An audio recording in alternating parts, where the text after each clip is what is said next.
let's take a close look at your prints and see if they need to be spotted. Welcome to the Naked Photographer, where I'll be exposing myself. No, I won't. That sounded better in my head. When you make a print, it's really difficult not to get white dust all over your negative. You can try to be as clean as possible, but every now and then you just have little spots. So to get your prints exhibition ready, you need to spot those little white dots. So I'm going to show you how to do that. First, let me show you what you're going to need to get together for that. Number one is a paintbrush. Now, not just any paintbrush. If you're going to spot a print, you need to make sure you get a natural hair brush. There are many types. You can get natural hair, synthetic hair, nylon, and so forth. You need a natural hair. And then even more specifically, you need one made out of red sable. That is a type of fox, I believe, or at least related to a fox. So one common brand to use is Winsor & Newton. That's what I'm using, but there are a lot of different brands out there. A lot of craft and art stores like Hobby Lobby and Michael's have their own store house brand. As long as it's red sable, you're fine. It just does a really good job of staying to a sharp point, as well as holding the dye very well. So red sable brush, and then you want to make sure it's a round brush with a sharp point on it. I am using a 000, that's a 000 size, and that will ensure that you have a very small fine point. So make sure you get one of those. Next, you're going to need a dye to spot with. So the most common dye when I was learning how to do this was spot tone. I've got quite a few bottles here. They would come numbered depending on the shade of gray. So number 3 was your neutral. This is an old set that has a 4, 5, and 6. Each shade doing slightly different things, and you would mix them together. Then you could get O for olive tone, I, which was a blue, or 1 for a selenium tone, number 2 for a warm tone. We've got another, see, L, if you went too far, this would lighten it up. Number 6 again, and B, which was a bleach. So I'm going to use number 3 mostly, but we will be mixing things to match the tone that you need. Nowadays, I believe spot tone has been purchased or at least replaced by Marshall. So you'll find that on like B&H and places like that. And just get the neutral black, you'll be fine. Alternatively, you can get something like Kodak spotting colors, which are these little patches. And there was a warm patch and a neutral patch. And they are a dry sheet that you would moisten the brush, pick a little up with your brush, and then spot. These are no longer available new. You can still find them used. I think I bought this off eBay for a couple bucks. Peerless, which makes quite a bit of watercolor sheets, is basically the exact same thing. Now this particular one is for colors, for spotting color prints. But there is a pearl gray, and we'll see what that looks like. But they do make some black and white specific ones. Again, B&H sells them. I think it's $13 for a set of 5, or about $5 for an individual sheet, and they last for a very, very long time. You can also use something like this. This is Kodak Retouching Set. Again, it's for color, but there is a black neutral dye, and this is basically just a dried cake of dye. And again, you pick it up and with a wet brush and go from there. So we'll try that out, see what that looks like. Now, once you have the correct dye that you want to use, get yourself a palette, a paint palette. You can get plastic like these, porcelain works as well. You can see that I've got quite a few different spots on here. What I would do is take a drop of each one of these colors, put it into the dish, and then just let it dry out. That way I can pick up a little bit at a time. I find it easier to work from a dry than from wet. So we'll get into that a little more specifically later. You might also want to get a white cotton glove. This does wonders for improving your Michael Jackson impressions. So if you feel like that's been lacking, get one of these and you'll instantly be able to sing and dance much better. It also can help you from getting just oil from your hand onto the print, but you know, that's just a secondary effect. So lastly, you might want to get yourself a just a piece of black paper or card. I just cut a hole in it, and the reason for that is not only does it protect the print, but it can relieve eye strain from looking at, especially with a bright print, all that reflective surface. I'm looking at just the small area that I want to work on. Some people like to use a slanted table, a tilted table. I'm going to use just a flat table because that's what I've got. But either one will work just fine for you. So let's bring the camera in a little closer and I'll show you my technique. So I have here a scrap print. This is not my print that I'm actually going to spot for you, though I can work on it. There are quite a few dust spots here. What you really want to do is, before you begin the true spotting, is get your colors blended so that the shades you get ultimately match the tone of the paper. I'm using Ilford Warm Tone Fiber Base in this example, and the number 3 filter, or sorry, number 3 spot tone tends to be a little cool. So this right here, I'm going to put it on the side of the border of the scrap print, is the olive tone, number 0, and it's fairly close. It's pretty good, actually. We might use that, but we may blend it with the 3.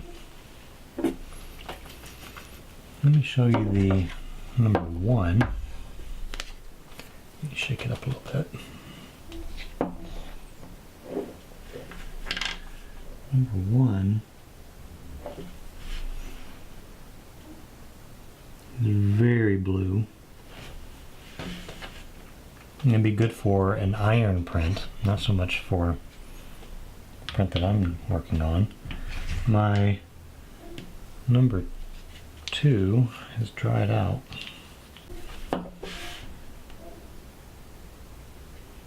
Yeah, number 2 is very, very green. We don't want that. Don't want green. So I'm going to get you an example of 3.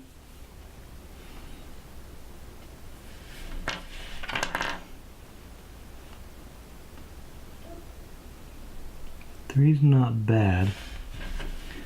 It is fairly neutral, but honestly with this paper, move this where it's a little more centered for you. So this is 1 or 0, 1, 2, 3. 4, 5, and 6 are meant to blend together to create a variety of tones, and we're not going to go through all of that. They have a whole instruction sheet just on how to do all of that sort of thing. We're not going to do it. Not today. Since it's discontinued, there's really no point in doing that sort of method. So 3 straight from the bottle is not too bad. We may use that. 0 straight from the bottle is fairly close as well. So I've got a small white spot right here. This one might be a little easier. You can see I tried to touch my bottles earlier. I've got a spot right here that is on a black object, so we're going to work on that one first. I'm just going to cover everything out of the way. Let's get some number 3 dye. You know, that worked fairly well straight from black, or straight from the bottle. So I'm going to move this out of the way so you can see what I'm doing. But what I'll do is kind of lighten what's in the brush a little bit by stroking it on the border. And then you just want to gently poke the area that needs to be lightened up. You're going to come back, and you're not going to try to fill it the first time. You come back and you're going to do some more. Little bit at a time. And it's almost gone. Moisten your brush if as needed. Come back. Then a little more. It is easier to put it on in small layers and build up to the density you need rather than try to do it all at once. So that spot's actually gone. So no more dust spot there. There is, however, one right next to it on that upright. So let me do that one as well since I'm in here. And if you need to, a magnifying glass or magnifying hood will help. I have fairly good vision still, despite being 41. Somehow. Everybody else in my family is cursed with bad vision. I dodged a bullet. There we go. I'm going to let that dry for a moment and come back and hit it with just a little bit more dye. And that one will be gone as well. Where it gets really tricky are spots in light tones. Because it's very, very easy to get a light tone just a hair too dark. At that point, if you can't lighten it up by blotting it with your glove or whatnot, your only hope then is to rewash the print and start over. Okay, got one, let me get it centered on the camera. Maybe hard for you to see it, but it is right here. I can see a white spot on a very, very light part of the wall. So I'm going to pick up a tiny bit of dye. I'm going to thin that out a lot to where on my border I can almost not see anything at all. It's going to take multiple layers. Still too dark. Sorry. Oh, I realize you can't see what I'm doing. So I am thinning this out by brushing it on the border of the scrap print until there's almost nothing left. There we go. I'll bring it back over where you can see the spot. Let me find it on the camera. There we go. And now I'm going to just barely fill it in.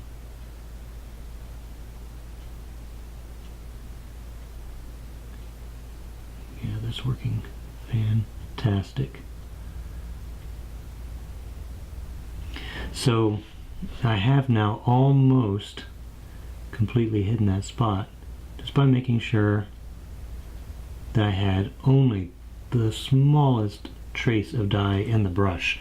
Any more than that, because it's such a light part, would have looked like a dark spot on my print, and you don't want that. You want to try to eliminate it as much as possible. So any other spots on here? No. It's pretty good actually. Oh, there's one more way up here at the top. Right here I've got a small white spot. Let's see if we have enough dye.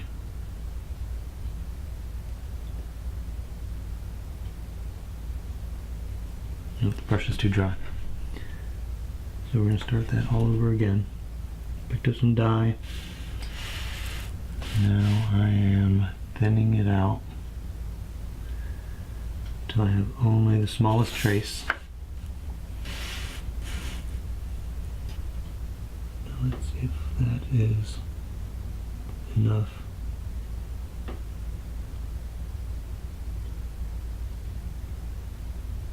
Yeah, it's filling it in, but it's very, very slow. And that's okay.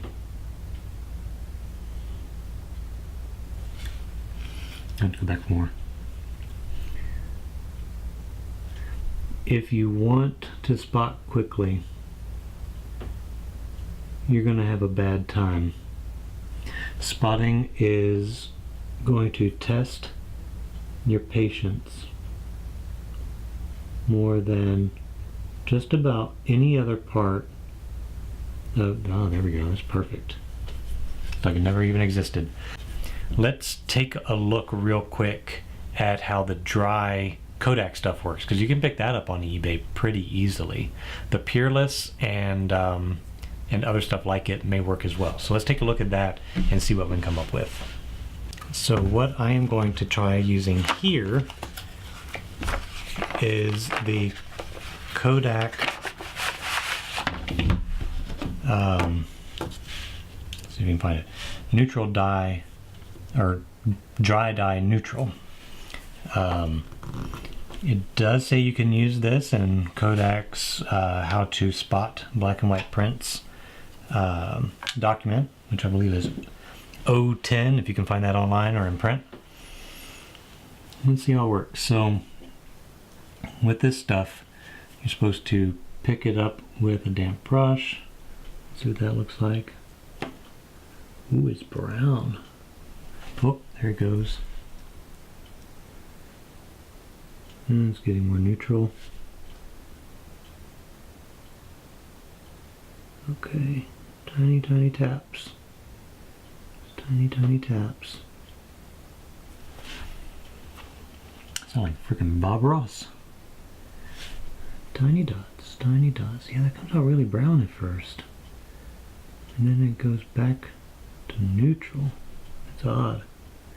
I have never tried this stuff before, so you are seeing it the first time just like me. Actually, when I thought about doing this video, I knew I had some of the Kodak dry sheets, but I thought, you know, I've got that dry dye stuff. And see, that seems to be much more brown. I have no idea how old this stuff is. That comes out very brown. I wonder if the gray undertone, oh, there it goes, now it's gray. I wonder if that's actually the dye from the other stuff just coming through.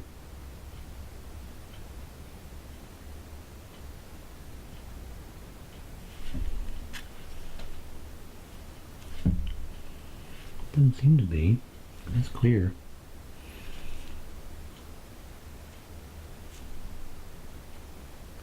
But man, that is brown at first. I don't know why that's so brown. There. It starts getting neutral there after a little bit. Ah! And that print is spotted. Look at that. No white. Look at that, but man, that just blended in really well with the warm tone paper. Okay, let's see if we can find another spot. There's got a couple over here. Right here. So let's try those. Still have dye. Oh, I do still have dye. That's got no dark. I should have tested it first. Oh, it comes up very nicely though, if you overdo it. I like that. Anything that cleans up nice, should you overdo it, is okay in my book. Tell you what, once that brown goes away, yeah, that did it. So there were my two spots, and they are gone now.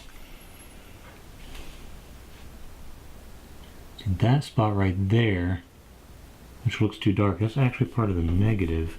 There's a pinhole.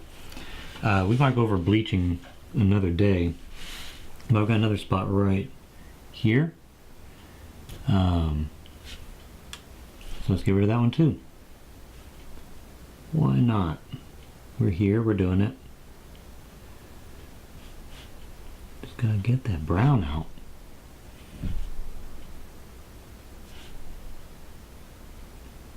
That's just so weird. But then it goes to neutral. Okay, that's it, but too dark. Way too dark. So let's keep thinning it. There we go.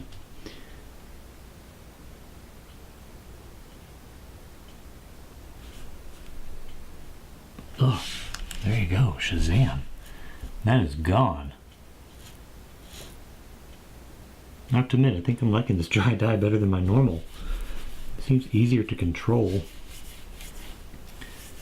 Anything else? Yeah, we've got one right here. It's not quite as dark. Still has some dye in there. I do. I think I overdid it. Just comes right off. Oh, there we go. That spot's done too. Well, here I am talking about how frustrating this stuff is. And then I use this dye and it just made it a lot easier. I've been doing this for a while. Okay. I've got one right here on my funnel in this photograph. Let's clean that one up. Over here. Got everything out. You can't see me cleaning this up on the side, but that's what I'm doing. Okay, there we go.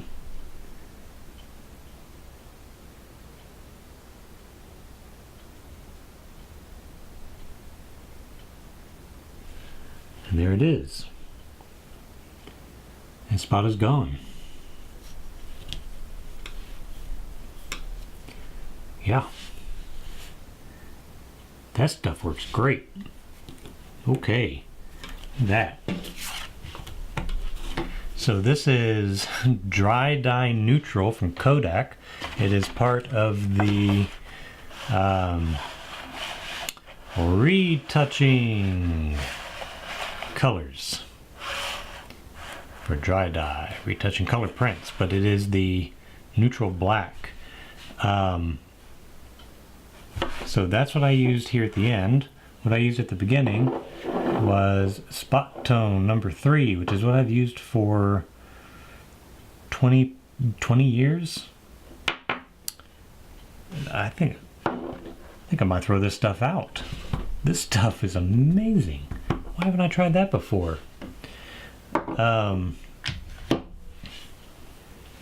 Yeah.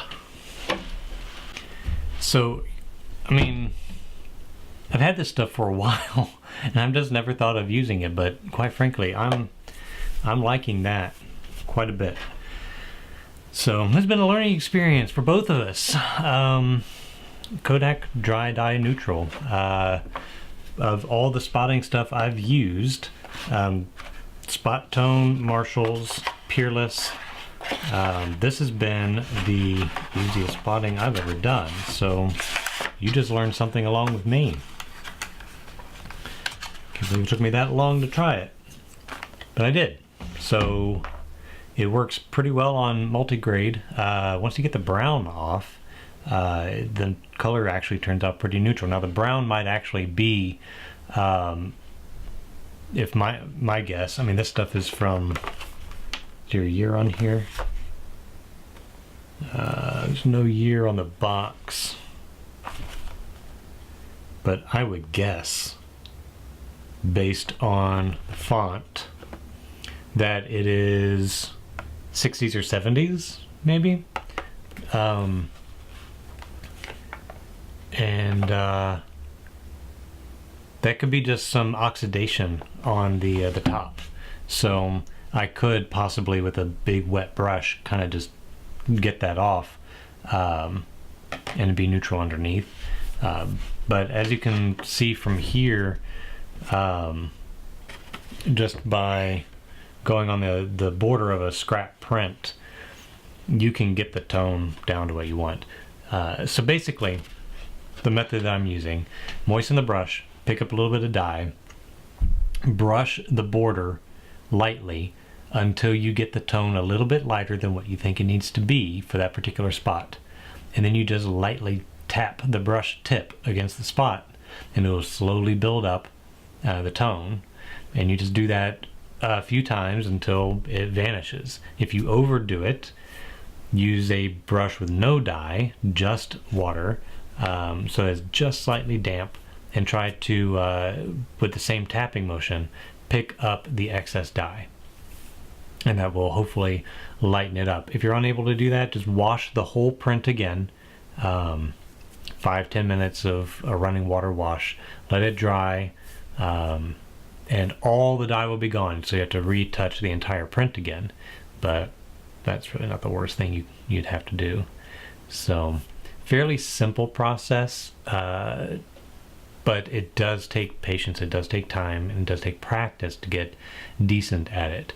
I used to, when I was a professional printer, have to do this constantly, so I got fairly good at it, but it's been a few years since I've done it consistently to just like knock it out fast. So and clearly I've not tried all the products out there, because that stuff's fantastic.